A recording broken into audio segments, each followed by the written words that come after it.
Racing I enjoy because I think deep down everyone enjoys going fast in some aspects. It's about the overtaking, the racing that singular person. You get to follow them around and then you've got to work out a way to pass them. You make little adjustments, you go a little bit faster, you push it a little bit harder, a little bit more to get a little bit more speed. It's a very satisfying loop. In racing, it's a more controlled PvP environment, which is kind of like going to like pure peak performance of the player. Racing in Star Citizen, I think there's a very dedicated core community to it, and they're doing an amazing job with what is there, and I hope in the future that we'll be able to provide a lot more support to them. There are many ways to spend your time in the Star Citizen universe. That ever-expanding sandbox that lets you hunt dangerous criminals, haul cargo from one planet to another, harvest resources from asteroids to caves, and much, much more. But one aspect that's been driven almost entirely by the community is racing, a way to test the mettle of your pedal against other players at any time or place. That's why when a small handful of developers recently found themselves with just a little bit of spare time between tasks, they took inspiration from the community and created 2 new racing experiences for the Persistent Universe that we'll be showcasing here today. Now up first, let's learn how the Snake Pit Racetrack, originally conceived by the community, had its industrial makeover in the recently released Alpha 3.17.2. The Snake Pit was actually inspired by videos from the community. It's this racetrack that's been proven to be fun and successful time and over again. I just figured why not try and bring it to the next level. I wanted to create something that's believable, that could tell a story like at a first glance, something that would be fun for the racers and something that would even be fun for any spectator that just wanted to come there, chill, watch the race. Because I had the idea to make this racetrack, I think it was the same day that we branched to go into Evocati. I had just a limited number of days before this could go to the backers and into the PTU. So everything we did for the racetrack needed to be assets that already existed if we wanted to make the cut for 3.17.2. The process was a couple of hours of going through assets, putting them on the planet, setting them up, seeing if they feel good. I wanted also to place a few landing pads here and there on like specific turns where people could just be there and watch the ships as they drift around those corners. The Snake Pit is way bigger than any racetrack that I would have imagined. I think most of the game devs that I know usually work on cool little things on their free time, whether it's work related or not. We just do it just to keep up with what's going on in the industry.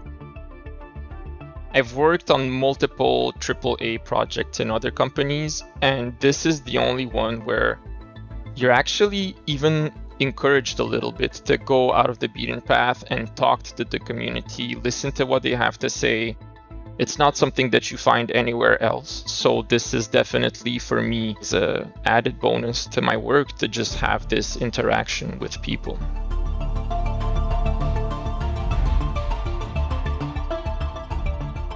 Using the time between tasks while waiting for other resources to become available and making fun things inspired by the players has led to a number of features, assets, and otherwise neat stuff making their way to the Persistent Universe over the years. And it just so happens that one of the next ones is making its way to you in the upcoming Alpha 3.18, and it features a different kind of racing experience. When we finished working on Siege of Orison, my lead approached me and told me about those convention halls, that they are most of the time empty in between the events, and maybe we should fill it with something fun for the player. We collected some ideas and decided to go for a buggy racetrack. When we started, we didn't want to take this go-kart track too serious. We wanted to make something colorful and playful. So our main inspirations were obviously a very popular racing game. We took also inspirations from laser tag, those black light paintball arenas, stuff like that. So I had 3 weeks in total to finish the whole racetrack, from the first idea to the final product. It was basically a one-man project.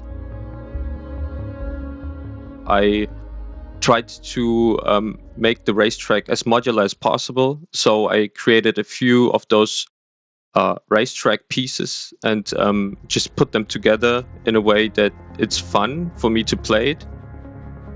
My favorite part of the racetrack is probably where you have to jump over a ramp. We have been testing the racetrack internally and it's already a lot of fun.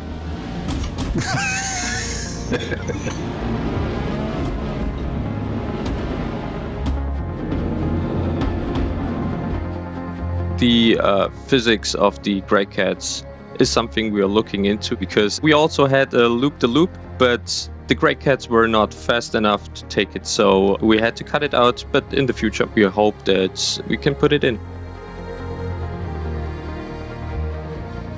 So what did we learn this week?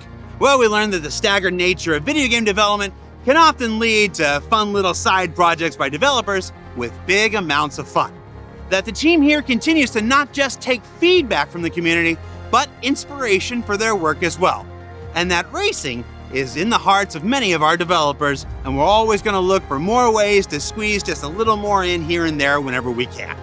For Inside Star Citizen, I'm Jared Huckabee. Behind me is our new, still under construction performance capture studio right next door to the Manchester Goods Yard building, soon to be home to CIG Manchester, and where you can be very certain I'm going to do many silly and stupid things when the time arrives. And to my left is the Rover's Return Inn from some UK soap opera that everybody here tells me was a big deal. We'll see you all next week.